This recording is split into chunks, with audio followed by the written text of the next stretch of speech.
Psychosomatics. Resentment. What organs suffer? With this feeling, let's talk about resentment and the harm this emotion can bring to a person's physical health. So what exactly is resentment? This is an emotional reaction to some injustice, some difficult situation, betrayal, or something else. A person experiences this feeling. He believes that some kind of injustice has occurred, and that situation shouldn't have happened to him, for example. When experiencing this emotion, the cardiovascular system is often the first to suffer because resentment is often, let's say, like a blow to the heart. The chest can feel blocked, and it might seem like everything is tight, making it hard for a person to breathe. Anxiety and resentment actually increase the strain on the heart, and at that moment, the levels of adrenaline rise, cortisol increases, and a person may experience higher blood pressure and tachycardia. So, resentment is harmful, primarily to oneself, and it mainly hits the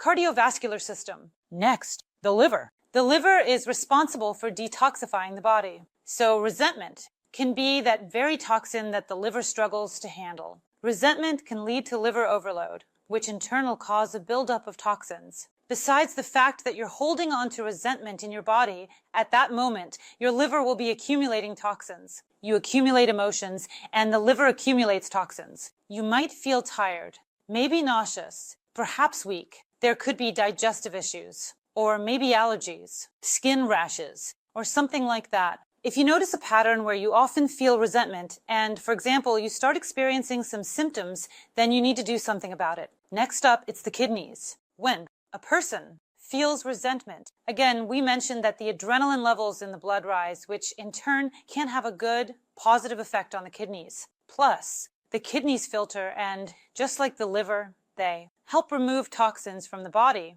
When there are a lot of toxins in the body, for example, water retention can occur, leading to swelling like swollen hands, feet, or eyes. Are you experiencing any pain? In the lower back, there might be frequent urination. If you realize that all of this is happening to you, then it's quite possible that you need to work on your emotions. And another issue that can arise is the immune system. If you're experiencing negative emotions, it's definitely a hit to your immune system. Often, the body's defense functions weaken. When you're stressed, it's tough for your body to fight off colds and other illnesses. Your immunity drops, and naturally, your defense levels go down. You might have frequent colds, chronic fatigue, or some incurable chronic illnesses. If at some point you recognize yourself and realize that you might often be feeling this emotion, first and foremost, besides going to the doctor, to heal an organ that's hurting, you need to work on your emotions at the same time. Emotions often hit the organs where they're felt. So, emotions often hit where it hurts. So, for example, a person experiences betrayal